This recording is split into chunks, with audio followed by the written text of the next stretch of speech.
Movie inaanza, tunamwona huyu mzee akiwa kwenye baskeli yake. Alikuja moja kwa moja mpaka kwenye hii nyumba ya utawala. Akuuliza kama chifu yuko ndani. Wajuba akakubali ndio yupo. Mzee akasema nina barua yake hapa nimeagizwa. Akaomba apatiwe hii barua ni ya kwake moja kwa moja na akaeleza kuwa hiyo barua imetoka posta. Mzee alipomaliza akawapatia kisha kaondoka zake. Baadaye tunamwona mtoto wa chifu wa hichi kijiji akiwa anawasomea ile barua sasa. Hiyo barua imetoka kwa Sir James Robertson. Huyo ni gavana mkuu mzee. Huyu ndio chifu mwenyewe sasa wa hichi kijiji. Akasema baraka zimeanza kuja kwetu. Wazee wa baraza wakaanza kuchekelea tu. Tuna furaha sana. Vitu vizuri vimeanza kuja katika kijiji chetu sasa. Huyu ni mtoto wa chifu kabisa. Binti yangu, utatueleza hatua kwa hatua kuanzia mwanzo mpaka mwisho mpaka sisi wote hapa tuelewe, sawa? Binti akaanza kusoma kweli. Jenerali amesema kuna mzungu anakuja kwenye hichi kijiji. Mzee akadakia kwenye jamii yetu. Wote wakaona mambo si ndio haya sasa, tunapaswa kumpokea, tunapaswa kuishi naye kama mwenzetu kabisa. Hivyo ndiyo barua inavyosema. Chifu akaanza kujigamba pale. Mmeona hiyo ni nzuri baraa. Mazuri yameanza kuja katika kijiji chetu. Niliwaambia mimi katika utawala wangu mambo mazuri yatatokea kutosha sana. Na hili ni mojawapo tu. Mzee ana sifa huyu. Sasa huyu mzungu anapaswa kuja kwenye hichi kijiji na wenyewe wanaamini kuwa ujio wa mtu mweupe utabadilisha uchumi wa hichi kijiji. Wakaanza kufurahi mno, sherekea sana. Sasa kwa unyenyekevu mkubwa na kuomba wewe tu unaitazama hii video, fanya kusubscribe kwenye hii channel. Utakuwa umenipa support moja kubwa mno. Kisha like hii video, usiache kuweka comment unaitazama hii movie ukiwa wapi. Kisha tuendelee sasa. Kweli bana, mzungu alikuja. Basi kwa ilikuwa ni sherehe mzee. Kijiji kizima hawakwenda kazini hiyo siku. Yaani walikuwa wanasherekea tu pale kwa chifu. Walikuja kumpokea mtu mweupe na kwambia. Basi watu walimkaribisha kwa nyimbo za kutosha mzee. Walicheza vibaya mno. Mzungu ndio huyu sasa. Alikuja na jamaa yake hapa. Huyu mchizi kila mdai anajipangusaga tu. Huko mbele mtaona maajabu yake.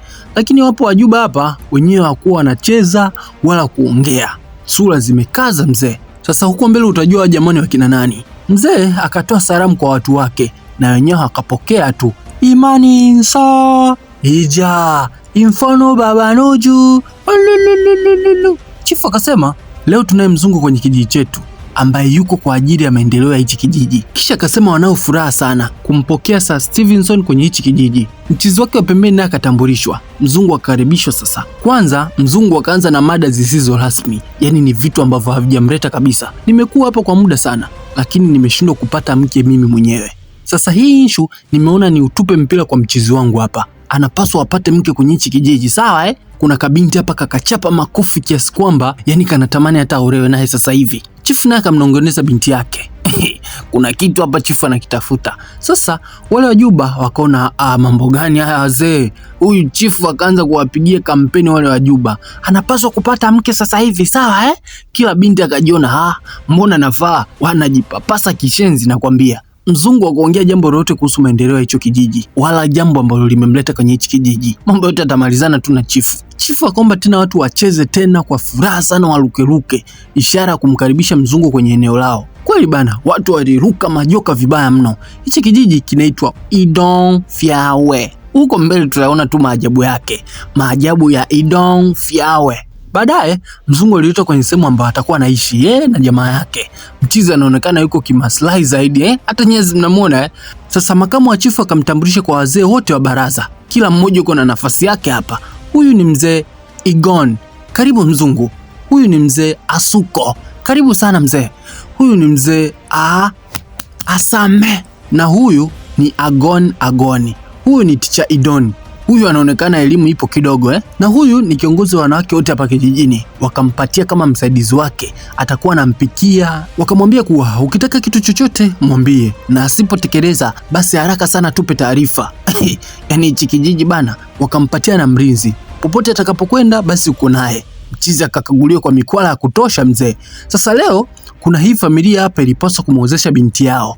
Watu wamekuja kufuata mke wao sasa. Tumetoa kila mlichokihitaji, tumetoa vingi sana. Mlisema tuwape vitu vitatu, si ndio? Wiki iliyopita tulitoa vitu viwili. Leo tumekuja kumtizana na kitu kimoja ambayo ni mbuzi. vitu vyote mlivyoweka kwenye list tumevitoa. Haya, huyo binti uko wapi sasa? Mzee akasema ngoja akaitwe basi. Akamwagiza mwanae mwingine wa kike, binti akaenda. Lakini walivyorudi wakasema hayupo ndani. Mzee akavurugwa kishenzi. Basi nendeni mkamuite huko mashambani, atakuwa ameenda kulima huko.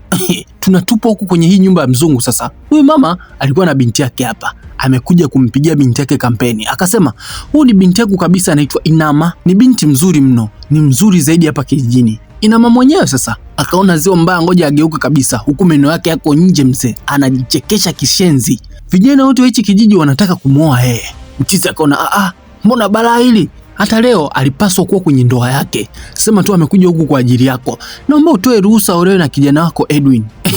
Mzungu akasema ataongea naye tu baadaye. Mama akaaga pale, binti akaona mtikizie vimatako kidogo mchizi.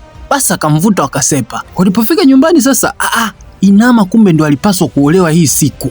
Mama alivyoambiwa mambo ya binti yake kuchukuliwa hii siku ya leo, mama akawaka kishenzi kiasi kwamba akawakana kwamba hawajui. Wakati vitu vya kwanza walivyopewa ameshakula. Mmoja anajichekelesha tu. Sasa najua leo anaondoka na wife sasa. Mama akamuuliza mwanae, Inama, unamjua nani katika hawa wote? Binti akaangalia, simjui yoyote hapa. Namjua baba yangu tu hapa. Mchizi akasimama, hunijui mimi? Hivi jina lako ni nani vile? Hii yote ni kwa sababu ya yule mchizi Edwin. Yaani yule mchizi aliyekuja na mzungu. Mama aliwaka vibaya mno. Yaani alimfokea mpaka mume wake.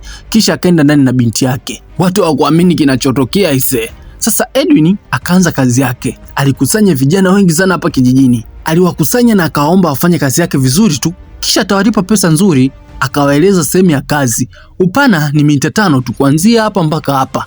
Ila urefu sasa, mtaingia ndani mtashuka mpaka chini kabisa. Wengine wataanzia upande huu, kisha mshuke kule chini. Mshuke chini. Ila wakoloni bana, niwaambie tu nitawalipa pesa nzuri sana. Sawa Akamuita mchizi atakayekuwa na wasimamia wa Juba. Mchizi naye akasisitiza tu, akawaambia ameandika majina yao. Basi wauni walivyosikia hivyo walichekelea vibaya mno. Majina tena. Edwin akawaaga pale kisha akasepa zake. Baadaye usiku, chifu akaketi na wazee wenzake. Akawaeleza kuwa wanapaswa kuandika vitu vyote wanavyovihitaji kwa mzungu ili na wenyewe waweze kubadilishana naye kwa ardhi. Akawaomba waanze kutaja vitu sasa. Wazee wakakubali huku akicheka vibaya mno. Mzee wa kwanza akaanza kusema kwamba mifuko 20 ya viazi vitamu. Mwandishi huko makini ananoti kila kitu kinachoongelewa. Mwingine akasema ng'ombe 5 mzee. Ng'ombe 5? Ngoja kwanza. Mbona kama ni vitu vingi sana? Mzee akasema hiyo ni sawa tu. Wakakubaliana kisha wakacheka mno. Huyu akasema mitungi 20 ya divai. Hiyo nzuri. Halafu nasikia tuongeze na mitungi 20 ya pombe ya asili. Mwandishi anaandika kila kitu mzee. Afuskeni, jambo zuri ni kwamba atachukua msichana wetu kwa muda tu kisha atamuacha kabla ya kuondoka. Wakacheka mno. He's going to marry my own daughter. Huyu mwingine akataka naye aolewe binti yake. Huyu mwingine akadakia tena. Kumbuka tu hata chifu naye anataka binti yake aolewe na yule Edwin. Kila mtu akawa anang'ang'ania binti yake aolewe naye. Lakini chifu akasema, hofu yangu kubwa ni kijana wako. Kijana wangu? Ndiyo, kijana wako anatunyima sana usingizi kwenye hichi kijiji. Si unamjua Chifu akaendelea kuwaka vibaya mno akasema, kijana wako ni msumbufu sana. Naomba uongee na kijana wako. Awamu hii hatutaki usumbufu kabisa. Kisha mchizi anayeongelewa hapa akasikika. Zungumza na mimi sasa hapa, nimefika hapa. Hakuna haja ya kumtuma. Huyu mchizi ndio mbabe kwenye hichi kijiji. Mchizi anaitwa Iyo. Sikia, hawana la kuniambia hawa. Ngoja niwaambie kwa nini tuko hapa. Hivyo vitu vyote mnavyovipanga nyinyi na mzungu wenu, mnataka kumpatia kila kitu tulichonacho sisi. Na waambie jambo lenu alitofanikiwa mzee. Waambie hao. Kitumboazi naye akadakia, akakazia kwa sauti mno. Akaondoka zake, lakini ameacha na mkwala wa kutosha mzee. Na sio mkwala tu, mshikaji anamaanisha kweli. Sasa Edwin alikuwa na mchizi wake hapa ambaye anasimamia mashamba yake. Anaendelea kuonyeshwa baadhi ya maeneo tu, anapatiwa tu maeneo. Sasa machizi walivyopita tu, kuna wanawake hapa walikuwa wanaangalia. Wanamzimia sana huu mwamba Sio kwa sababu ni cheupe afu kina ndevu. Basi mademu wanapagaa kwenye hichi kijiji. Mademu wa kijiji wakawa wanamsifia tu mzee. Yaani wanatamani hata hawaoe wote, yaani wako tayari. Baadaye wale vijana wa kijiji wamekaa hapa wanazungumza kuhusu ujio wa mzungu. Ngoja niwaambie, mimi msichana wangu, mwanamke wangu ameniacha. Amenikataa kabisa. Na hiyo yote ni baada ya ujio wa huyu mzungu. Nilipaswa kumuoa yeye. Tazama sasa, kaondoka Ticha naye akadakia. Mimi pia nimekumbwa na tatizo kubwa zaidi ya hilo. Nisikilize, tulienda kwenye familia ya mwanamke, lakini baada ya kuambiwa yeye aje kukamilisha hatua za ndoa kisha niondoke naye, alinitazama kisha akasema hanijui. Yaani hanijui, hajawahi kuniona. Ticha akasema nilichanganyikiwa mno.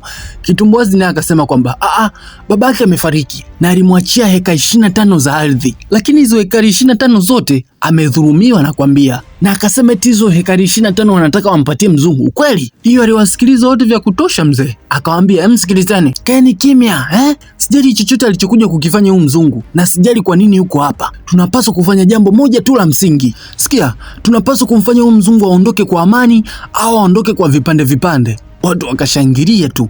Huyo mchizi akawa anawapinga mno. Sasa huyu ndo yule jamaa ambaye anasimamia mashamba ya Edwin, mzee wa kipala huyo. Sasa sikiliza, ni sawa kama utataka uondoke na huyu mzungu kwa vipande vipande. Sasa huyu mchizi alikuwa anataka kama vipi watu wafaidike wote kwa ujio huyu mzungu, yaani wapate kitu chochote tu. Mzee si huko kimaslahi zaidi. Lakini sasa sio kwa huyu mchizi hiyo. Mtoto wa chifu alikuja mpaka kwa Edwin na kwambia, wakasalimiana vya kutosha mzee. Huyu princess alikuwa amemletea zawadi mchizi. Mchizi alipongeza sana, lakini mwenyewe ametoka. Hapana, sio kwa ajili yake. Hii imetengenezwa kwa ajili yako Edwin. Zawadi ya mzungu italetwa baadaye. Edwin akafurahi mno. Sasa Edwin ikabidi auache kwanza ule mzigo kwa sababu alikuwa anatoka. Kisha wakatoka kwa pamoja, wakaondoka zao. Sasa leo huku kikawaka huku mashambani na kwambia, mchizi akawa anasema, vijana hatuwezi kuruhusu maamuzi afanyike wakati wao hawajapewa taarifa yoyote. Akasema huo mradi hautoendelea kama vijana hawataonyeshwa faida za huo mradi. Ticha naye akaingilia kati, maana ana hasira sana na huyu mzungu. Sasa mnakumbuka alichukuliwa mke? Akasema, kwanza huyu mzungu ana kiburi mno. Tangu afike ana kiburi sana. Hajawahi kuongea na sisi vijana, hajawahi kutuambia faida yote ambayo tutaipata hapa kijijini. Sasa kwa nini tumkubalie? Na anawekeza kitu gani ambacho sisi tutakiona kina faida hapa kijijini? Ticha akaongea hoja kubwa mno. Siku zote elimu inasaidia. Hata nyinyi mnafahamu Kitumbuazi naye akaingilia kati. Anasema, hii ardhi ni ya baba yangu. Baba yangu amefariki na ameniachia hii ardhi ya heka 25. Mzungu huna hata mamlaka ya kuikanyaga hii ardhi. Mchizi aliongea mno, alikuwa amekasirika vibaya mno. Hapa walitaka wachukue ardhi ya baba yake. Walivyoendelea kubishana, kikawaka pale, wakataka mpaka kuzichapa mzee. Wahenga hoi hawaamini kinachoendelea pale. Mzungu naye ikabidi aongee sasa. Akasema, nimeongea na chifu wenu kabisa. Nimempa faida zote ambazo mtazipata. Na baadhi ya faida mojawapo, tumeamua kutoa mafunzo kwa vijana 15. Kisha vijana wote 15 tutawapatia ajira. Basi kwa uongo huo watu wakajaa mzee, mpaka Ticha akawa ameshawishika. Yaani kwa kifupi tu ameshikwa bega na kwambia.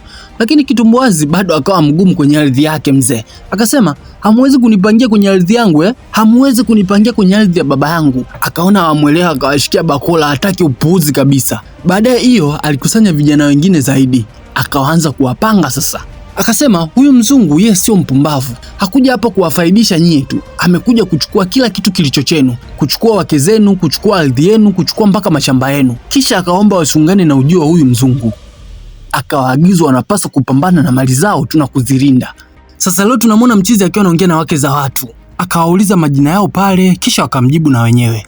Ghafla wale wanawake wakaanza kukimbia.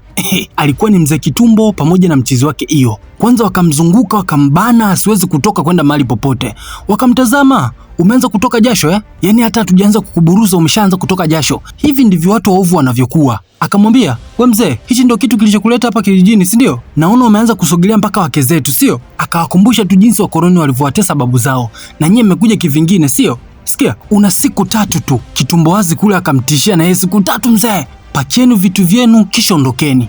Wakamchapa mkola wa kutosha mzee. Mchizi hakuamini ese. Edwin alikuja mpaka kwa kibaraka wake. Sasa yule mchizi kipala akawa anampatia ushauri tu. Anapaswa kuwa makini sana hawa watu wa kijijini wasije wakamfanya kitu kibaya. Ghafla akaja binti msaidizi.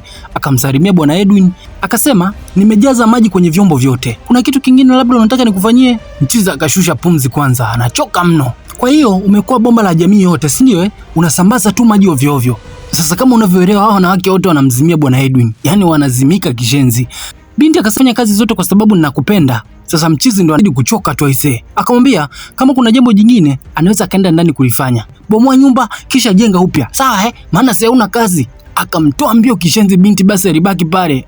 Ikabidi akimbie tu. Mchizi akarudi. Kisha akasema, bora uoe mapema kabla hujaenda gerezani au kubali kuwavutia hivi kama hali inavyoendelea. Ila nina wasiwasi sana na hili jambo la kuwavutia wanawake za watu. Mchizi akawa haelewi pale. Kipara akasema kuwa, kwa hiyo tangu uanze kukushobokea hujapendezwa hata na mmoja wapo.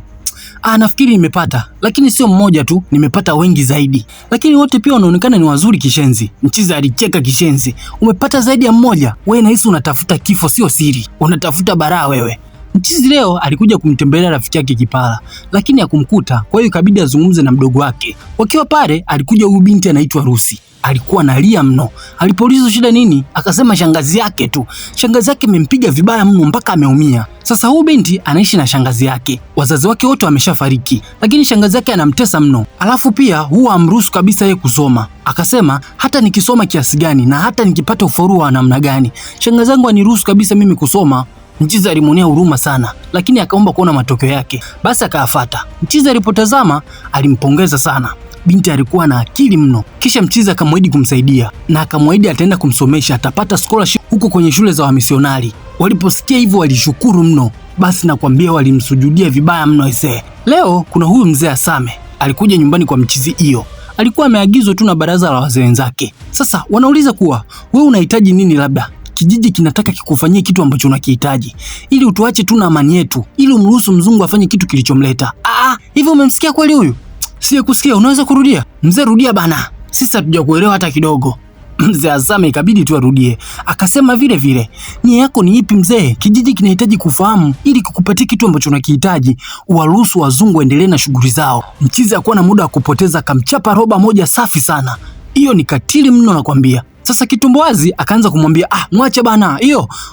Mchizi, mwache bana ondoke. Mchizi anamfinya tu mpaka akamnyonga kabisa. Sasa Kitumboazi akamwambia, bana umezingua bana, ungemwache tu aondoke zake. Hawakujua kama mchizi amezima kabisa. Wakaanza kumwamsha aondoke. Wewe, amka ondoke. Wakamtikisa kwa muda mrefu sana, lakini mchizi ameshakata moto kitambo sana. Sasa sikia, tufanye mimi leo sijakuja kukutembelea kwako kabisa. Akaanza kuondoka taratibu. Kama utani tu, mchizi ameua. Baadaye alikamatwa, akafungwa jela. Ni kosa kubwa sana kumuua kiongozi wa kijiji. Sasa sijui nani atapambania haki ya hichi kijiji. Leo Lucy alikuwa hapa, anaonekana haiko sawa hata kidogo. Rafiki yake akafika, akamweleza kuwa upasi kuwa namna hii, hatima yako itakufuata tu siku zote, hatima yako ni ya kwako. Akauliza, napaswa nisubiri kwa muda gani sasa? Inze akamwambia, usijali, bado kidogo tu, usisahau kuwa Mr. Edwin amekuahidi atakusaidia. Lucy alifarijika mno kusikia vile, kidogo akawa amepata amani kiasi fulani. Sasa Kitumboazi akaja moja kwa moja mpaka kwa Mr. Edwin. Amekuja kumkumbusha tu alipewa siku 3 kisha ondoke zake. Watu hawatanii mzee. Ukichanganya na hasira za kufungwa kwa rafiki yake hiyo, basi umwambii kitu chochote. Yaani mchizi kaungana na vijana wenzake wa kutosha mzee. Walimchapa mkola wa kutosha kisha wakampatia siku zingine 3 awe ameondoka tayari. Inama alileta taarifa kwa mtoto wa chifu. Akamweleza kuwa anahisi Mr. Edwin anatoka na Insaya, kwa sababu alimuona akienda kwa Insaya. Sasa huyu Insaya ndio yule rafiki yake na Rusi. Mpaka hapo wameshapotezana kitambo sana. Mtoto wa chifu akamwagiza kuwa amchunguze sana huyo binti na kama akipata uhakika basi amrejeshe majibu. Sasa hakujua kama mtoto wa chifu naye anampenda Edwin. Basi hadi hapo akawa ameshachanganyana. Wivu juu ya wivu. Sasa siku ya leo Robertson akiwa na Mr. Edwin walikuwa wamepumzika zao tu hapa maskani. Mchizi akasema, nimepata mwanamke bwana, nataka nimuoe kabisa. Akamtazama, ni nani huyo? Akasema jina lake anaitwa Rusi, ni mrembo sana, pia na akili mno na nampenda kwa kiasi kikubwa sana. Akamwambia, unaweza tu kumleta pia nikamuona. Basi mchizi akuvunga tu. Baadaye mchizi alimfuata Rusi pamoja na Insaya. Mzungu alivyoona akawapongeza sana. Akamwambia amefurahi mno kumuona. Basi ikabidi waketi kwanza angalau wazidi kufahamiana kwa kiasi kikubwa mno. Taarifa ikafika mpaka kwa chifu. Mchizi akamwambia anataka kuoa kabisa. Chifu akafurahi mno. Akauliza, ni nani wewe unataka kumuoa? Jina lake anaitwa Rusi. Mzee akashangaa sana kusikia hivyo. Mzee akaanza kuona kama ndoto sasa. We mzee, sikia bana, kwenye hichi kijiji kuna mademu wengi wazuri mno. Nafikiri hujaona bado. Hata kwenye familia yangu pia yupo. Sikia, umemwona binti yangu kweli wewe mzee? Sasa sikia, naomba uende ukarare kidogo kisha ufikirie tena. Fikiria upya, sawa Chifu akahisi kwamba mchizi amegurupuka tu na bado hajafikiria kuhusu walembo wengine. Edwin akasema, lakini yule binti ndo mtu ambaye ninampenda mno. Sikia wewe, mimi ndo mfalme wa hichi kijiji. Ninaona mengi sana na nimeanza kuona toka kitambo. Chifu akamshawishi tu amuoe binti yake, lakini mchizi kwake lilikuwa jambo zito sana. Mzee Chapu ikabidi aite wazee wenzake. Akasema, mimi naona kama hao wazungu wanataka watutanie, yani wameanza kuleta ubabaishaji. Sikia, tulikubaliana kuwa wafanye miradi yao kisha watatupatia pesa na mwishoni kabisa basi wataruhusiwa kuoa. Wazee wanatikisa vichwa tu. Lakini saizi naona kama wameanza kujisahau kabisa. Wameanza kusahau kuhusu vitu vilivyowaleta, lakini wanaanza kutilia maanani vitu kama ndoa. Kwa hiyo nimewaita hapa kisha tusikilizane maoni yetu kwa pamoja. Huyu akasema ni kweli kabisa, wameanza kujisahau sana. Wanapaswa kuendelea na miradi yao kwanza, kisha tupatie pesa zetu. Mzee akamalizia. Kila mtu akaendelea kupendekeza hivyo hivyo tu. Hakuna aliyepinga hapo. Huku mchizi alimfuata bosi wake, akamwambia kuwa kwa sasa wanapaswa kuwa makini sana. Anatakiwa wafanye jambo japo kidogo watu wasimsumbue kabisa. wakashauriana wanatakiwa waanze na Mr. Kitumbo. Kweli bana, wakaja mpaka huku kwenye mashamba yake. Ni muda umepita sana mpaka mazao yameshakuwa. Kwa sababu nilikuahidi kukupa pesa zako, nimeongea na wamisionari wenzangu. Pesa yako itatumwa kwa njia ya paundi. Nitakulipa kwa paundi 250. Mchizi kusikia hivyo, ikabidi asikilize kwa umakini mno. Akamwambia, sikiliza, nikwambie tu, kwa hicho kiasi cha pesa, basi wewe umeshakuwa tajiri. Mchizi akamziba mdomo kwa haraka mno. Hizo pesa zinafika lini mkuu? Mchizi hataki watu wamsikie asije akakaba bure, ashaambiwa ni tajiri mpaka hapo. Kitumboazi ikabidi amwombe Mchizi mpaka msamaha kwa mambo yote aliyomfanyia hapo awali. Yaani Mchizi amedanganywa kwa haraka mno na amejaa. Sasa kwa sababu Miss Edwin ameshapata mke hapa, wale wadada wote waliowakataa waume zao wakiamini kuwa wataolewa na Miss Edwin, wakaanza kurudi kwa wachumba wao. Ticha alirudiwa na mwanamke wake na kuambia, lakini Mchizi alivyobembelezwa akajaa tu, kisha akamsamehe. Mpaka Inima akamrudia mchizi wake, akamwomba msamaha sana pale. Mchizi alimcheka mno. Akamwambia, kwa hiyo unataka kuniambia kwamba yule mzungu amekukataa, si ndio? Hata wewe ndugu mtazamaji, nadhani unamkumbuka huyu binti Inima, jinsi alivyomkataa Mchizi na akasema hamjui. Tena alimkataa mbele ya wazazi wake kabisa. Si mnakumbuka Jamaa kuweza kabisa kumsamehe Inima kwa sababu Mchizi analalamika kuwa uliniachia aibu kubwa mno pale kijijini. Upande wa pili, Mchizi leo alikuwa na mpenzi wake Rusi. Mr. Edwin hakuwa na muda wa kupoteza mzee. Leo alikuwa amekuja kumvalisha pete kabisa. Baada ya muda mrefu alimwambia afungue macho. Wewe usipige magoti bwana. Wanaume hapa kijijini hawapigagi magoti. Yule mwanamke alikuwa bado hajaiona pete. Alivyoiona sasa, akaanza kumuita rafiki yake. Rafiki yake alipofika tu, akamwambia, kubali, hamna haja ya kupoteza mzee, kubali." Rusi na yeye kabidi aseme, yes. Ishara kwamba amekubali. Mchizi akamvika pete, basi ikawa ni furaha sana pale. Mchizi akashangilia vibaya mno, utasema sio mzungu nakwambia. Baada ya siku chache ikabidi waje kuongea na chifu wa kijiji, kwa sababu tu anapaswa kufuata misingi sahihi ya kufunga ndoa. Kwa hatua ile iliyofika, chifu hakuwa na budi kukubali, tena alikuwa anachekelea tu. Mr. Edwin akasema hii ndoa amekubali kabisa kuifanya kwa utamaduni wa hichi kijiji chao. Chifu akashukuru mno, kisha akampongeza. Kweli bana, siku ya ndoa ikafika. Watu wakakusanyika mzee, pesa zilitolewa za kutosha mzee. Basi nakwambia mzungu alizama mfukoni mwake vya kutosha sana. Nyimbo zikagongwa vya kutosha, watu wakasherehekea sana. Mr. Edwin akafanikisha kupata mke mzuri kampendaye. Niambie sasa, ni kitu gani kimekugusa na hujakipenda katika hii movie? Je, huyu jamaa kuendelea kutawala hapa kijijini au ni aina ya ukoloni ambao unaendelea hapa Afrika? Na uniambie pia unaona ukoloni gani kwenye hii movie.